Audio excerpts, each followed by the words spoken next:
for just being so touched and moved and having no idea of what so many women experience. And Blake Lively reportedly walked out of settlement talks with Justin Baldoni, while attorney Brian Friedman made it clear this case may be heading straight to trial. According to reports, tensions were high as both sides emerged from what was said to be hours of negotiations. But was it really as dramatic as some headlines suggest? The Daily Mail framed it as Blake storming out, yet the footage doesn't quite support that narrative. She didn't appear furious or out of control, just noticeably less upbeat compared to Justin Baldoni, who was seen leaving alongside his wife with a visible smile. The contrast in body language certainly caught attention. As cameras followed them outside, reporters repeatedly called out questions. They asked whether everyone was happy with how the day went, whether a settlement had been reached, and how things were progressing. Blake remained silent, offering no comments despite multiple attempts to get a response.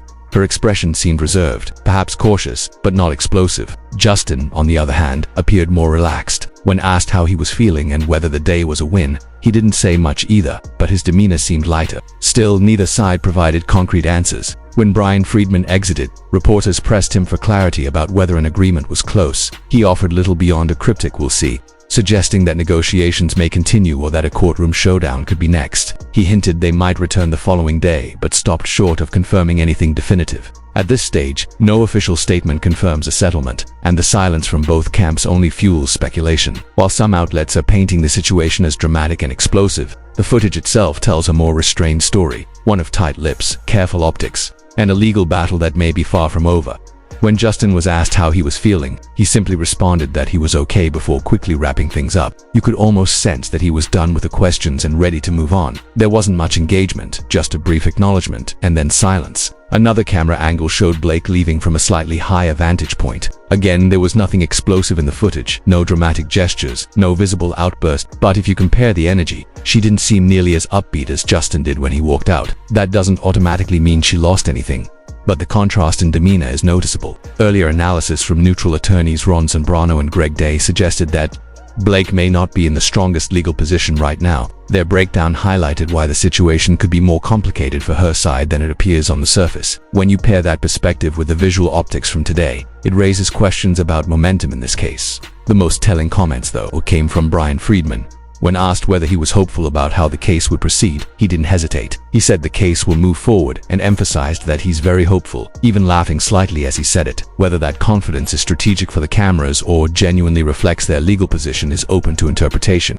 But the tone was clear. His side appears confident. When pressed about whether a settlement had been reached, he confirmed that no agreement was made today. Asked if talks would continue tomorrow or extend to Friday, he kept it vague, saying, "We'll see," while acknowledging there's always a chance for settlement. However, he clarified that they would be returning the next day for a different matter, not necessarily to resume settlement discussions. In fact, when questioned directly about whether settlement talks would continue, he admitted he wasn't sure they would. And when asked bluntly if he believes the case will go to trial, the answer was simple and direct: "I do." At this point, it seems the possibility of a courtroom showdown is becoming more real. While both sides are staying tight-lipped, the body language, tone, and brief remarks suggest that this legal battle may be heading toward trial rather than resolution. When Brian Friedman said he's looking forward to trial, that was a strong statement. Now, confidence doesn't guarantee anything. It doesn't mean this case will absolutely go to trial, but it does signal how his side wants to present itself. As an attorney, especially in a high-profile dispute involving Blake Lively and Justin Baldoni, projecting confidence is part of the strategy. Before diving further into updates, it's important to understand how these settlement conferences actually work. Many people who haven't experienced one might assume it's just a casual negotiation, but that's far from reality. These conferences are often required because a judge wants both parties to make a serious attempt at resolving the dispute before heading to trial, and they can be intense. In this situation, a magistrate judge is serving as the mediator. As legal commentators Ron Zambrano and Greg Day explained earlier, a mediator's job is not to take sides. It's actually the opposite. A good mediator will aggressively challenge both parties. They will point out every weakness in Justin's case and every weakness in Blake's case. They'll outline worst-case scenarios, expose legal vulnerabilities, and essentially stress test each argument. That process can be grueling. Imagine walking in feeling confident, convinced you've got the stronger case, only to have a neutral third party dismantle parts of your argument and highlight risks you may not have fully confronted. It can feel like your own case is being attacked, even though that's simply part of the mediation process, and it cuts both ways. Justin's team would face the same scrutiny as Blake's team. A successful mediation often means nobody truly wins. both sides usually have to compromise. That's the reality. When looking at the footage of them leaving, there's a perception, at least visually, that Justin appeared slightly more relaxed or confident, given the earlier legal analysis suggesting Blake may be in a more complicated position.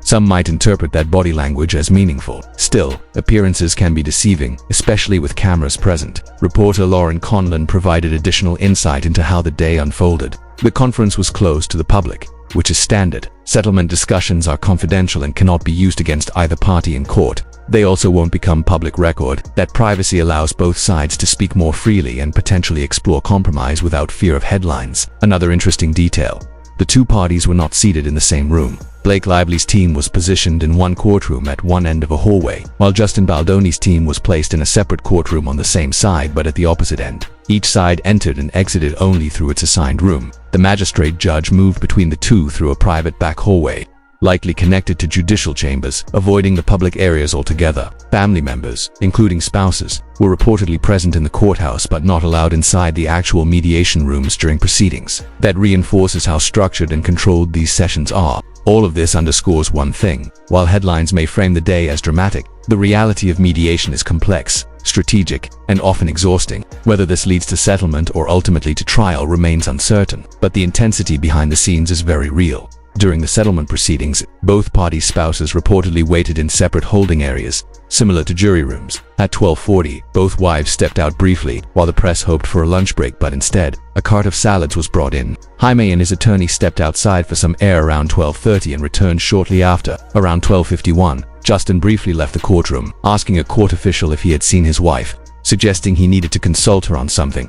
Judging by his serious expression, Emily and Natasha returned around 1:20 but stepped out again shortly thereafter. At 1:24, Heath's lawyer, Mitch, asked the court officer to ensure the women returned promptly. Meanwhile, Justin's lawyer, Jonathan Buck, stepped out to use the restroom, waiting outside and shrugging when asked if the session would last all week. At one point, Blake's attorneys, Michael Gotthard and Ezra Hudson, stepped out around 1:16, returning soon after with food or coffee in a brown bag, looking serious. While all of these small movements may seem inconsequential, they reflect the tension and gravity of settlement talks. These discussions are far from straightforward. The judge's role is to hear both sides and attempt to guide them toward a neutral, amicable resolution. Success depends on both parties being reasonable. At the moment, it seems neither Blake nor Ryan are playing entirely reasonable, and even Justin may be strategic in his approach. Legally, he appears to be ahead, and it's likely he anticipates Judge Lyman dismissing significant portions of Blake's case. That would shift the leverage strongly in his favor, making it advantageous for him to wait rather than settle prematurely. For Blake, the stakes are far higher. Losing a trial could be catastrophic, similar to high-profile cases like Amber Heard's.